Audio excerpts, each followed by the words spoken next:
La palabra a la asambleísta proponente del cambio del orden del día, Paola Cabezas Castillo. Tiene la palabra. Buenos días. Gracias, señor presidente. Muy buenos días, colegas legisladores. Bueno, es agradable poder empezar esta sesión reconociendo a ciudadanos valiosos que desde el anonimato logran cambiar vidas. Valoro eso, señor presidente, y bueno, y adicionalmente en cada una de sus curules compañeros encontraron un detallito, son de las artesanas esmeraldeñas que les han enviado a ustedes para que podamos endulzar la vida. A veces es necesario que esta asamblea tenga momentos de dulzura, así que con cariño de parte de nuestras hermanas artesanas afroesmeraldeñas. Y bueno, al punto. Luego de un proceso repleto de irregularidades, retrasos e incumplimientos de toda índole, el Instituto Nacional de Estadísticas y Censos presentó finalmente, el 21 de septiembre, los resultados del Censo de Población y Vivienda 2022. Y como era previsible, los resultados son genuinamente acordes con todo el proceso. Es decir, de una metodología atropellada, antitécnica y mediocre. Es decir, de una metodología que no permite ver los resultados reales. Todos los riesgos que implica el 8º Censo Nacional de Población, 7º de Vivienda y 1º de Comunidades, finalmente se concretaron en cifras. Más de una vez se los dijimos que era un proceso arriesgado, inseguro y poco efectivo. Por si fuera poco, varios ex censistas y ex supervisores de este proceso denunciaron que el INE vulneró sus derechos laborales, y esto no fue todo. Desde accidentes, pasando por temas de inseguridad, hasta acoso sexual de muchas de las jóvenes censistas. Sin embargo, para entrar en materia, y luego de esta engorrosa pero breve introducción, el riesgo más agudo del censo siempre tuvo que era la invisibilización social. Es decir, que un grupo o un conglomerado humano debilite su presencia en la realidad estadística del país, con los riesgos en cuanto al desarrollo y políticas públicas latentes. Y eso es lo que pasó, lógicamente. Antes de la muerte cruzada, desde mi despacho, 35 organizaciones afrodescendientes impulsaron justamente esta preocupación para expresaron su preocupación por la falta de información y difusión de este proceso y por la amenaza de que sus derechos como afroecuatorianos se vean vulnerados, para prevenir lo que ya había ocurrido en Colombia hace apenas 4 años, cuando de un tajo el DANEC, que vendría a ser el INEC en el Ecuador, reportó una población afrodescendiente del 30% menor a la arrojada en el 2005. Un reporte de 1.300.000 personas menos. Y como estaba anunciado tácitamente, aquí ha pasado exactamente lo mismo. En el censo del 2021, los afroecuatorianos constituíamos el 4,8% de la población. En el censo del 2010 éramos 7,2%. 13 años después, colegas legisladores, dicha cifra desciende a 4,9, más allá de toda proyección lógica. O sea, según el INEC, volvemos a la proporción porcentual de hace 22 años atrás. Esto, colegas asambleístas, se llama etnocidio estadístico con todas sus letras. ¿Cómo explica el INE que en el 2001 la población afroecuatoriana haya sido de 600.000 personas, en el 2010 alrededor de 1.041.000 afroecuatorianos, y que en el 2022 seamos apenas 830.000? Este último dato expresa una regresión poblacional tácita del 20,3%, que corresponde a 211.552 afroecuatorianos respecto al censo del 2010, el cual generó una proyección para el 2020 del 9,8%, que ascendería a 1.453.666 habitantes, presentando una regresión del 42,9%, que corresponde a 623.659 habitantes. Es decir, Desaparecieron de un plumazo 600.000 afrodescendientes del censo. ¿Cómo podemos quedarnos con los brazos cruzados ante este aberrante resultado estadístico? Si admitimos técnicamente que las cifras arrojadas por el INE son datos generales para toda la población, ¿por qué el impacto regresivo recae masivamente en el pueblo afroecuatoriano? ¿Por qué los datos de crecimiento poblacional no impactaron proporcionalmente en esta población?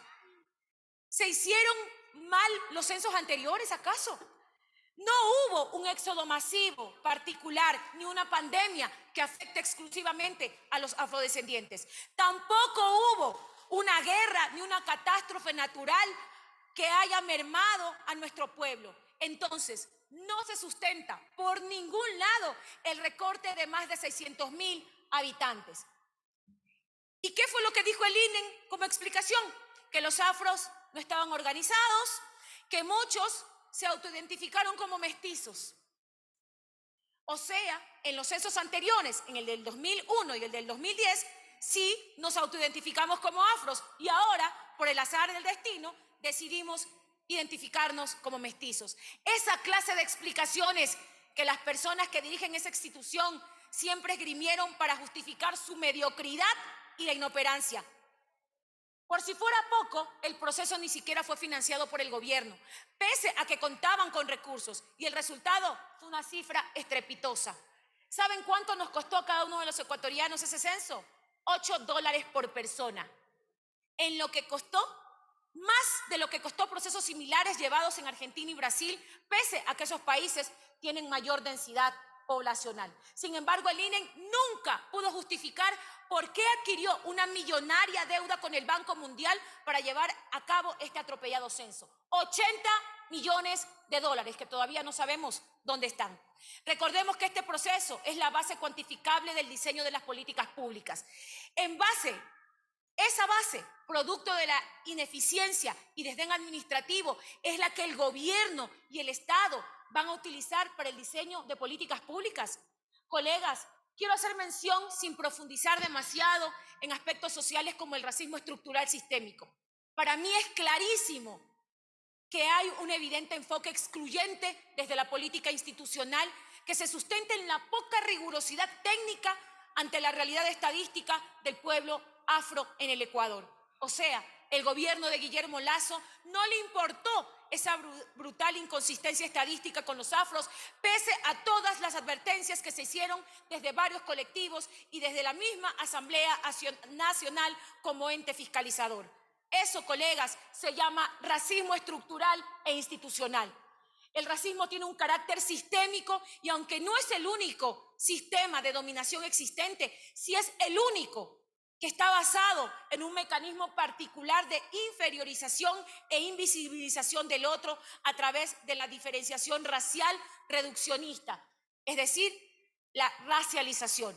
No es quizás el tema de esta intervención, pero dada mi formación, mis orígenes y mi línea de acción analítica y también política, no puedo dejarme de mencionar una explicación que va más allá del simple error en una metodología insuficiente desde lo estadístico. Siempre supimos, y era evidente, que no había planificación, que no hubo una campaña de comunicación masiva para que los pueblos y nacionalidades se puedan identificar sobre su condición étnica. Sabemos que los resultados del censo fueron entregados a un grupo de 13 consultores. Y atentos, compañeros, porque es aquí donde está la trampa. El Fondo de Población de las Naciones Unidas puso los recursos para que justamente se contraten consultores para la evaluación del censo, según información publicada en la misma página web del Fondo de Población de las Naciones Unidas. Pregunto, ¿existe alguna vinculación entre el personal técnico que trabajó en el proceso del censo con este grupo de consultores? ¿O es realmente una auditoría independiente, como lo dice el comunicado?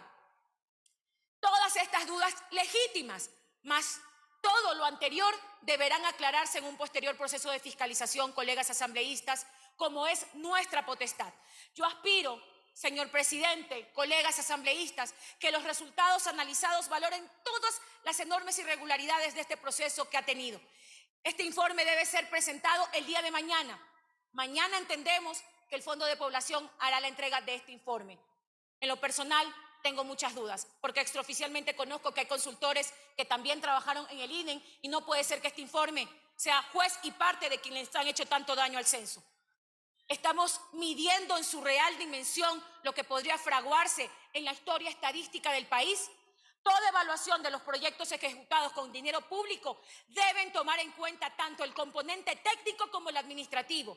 Y el censo necesita una evaluación independiente, una evaluación que tome en cuenta y analice de forma crítica las denuncias que existen sobre exclusión étnica, del mal uso de recursos, del maltrato al personal, del desvío de recursos, de razones por las que endeudaron sin necesidad financiera y de cambios metodológicos sin justificación técnica.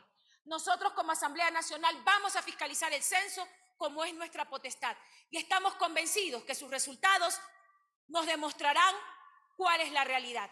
Hoy, colegas asambleístas, en base a los pedidos de decenas de organizaciones, no solamente organizaciones afrodescendientes, hoy nos han hecho llegar un comunicado organizaciones de la sociedad civil que también están pidiendo que la Asamblea Nacional tome cartas en el asunto y pidamos la evaluación de este censo.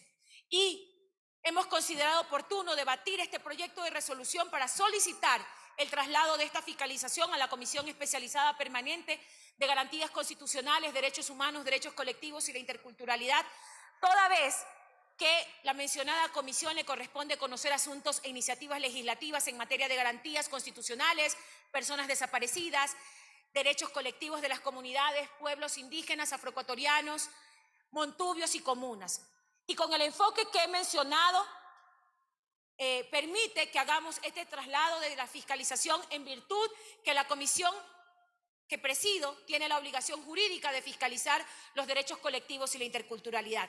Señor presidente, he presentado una moción por secretaría adjunto al proyecto de resolución, al cual estamos abiertos, colegas legisladores, a recoger sus sugerencias que mejoren y fortalezcan el texto.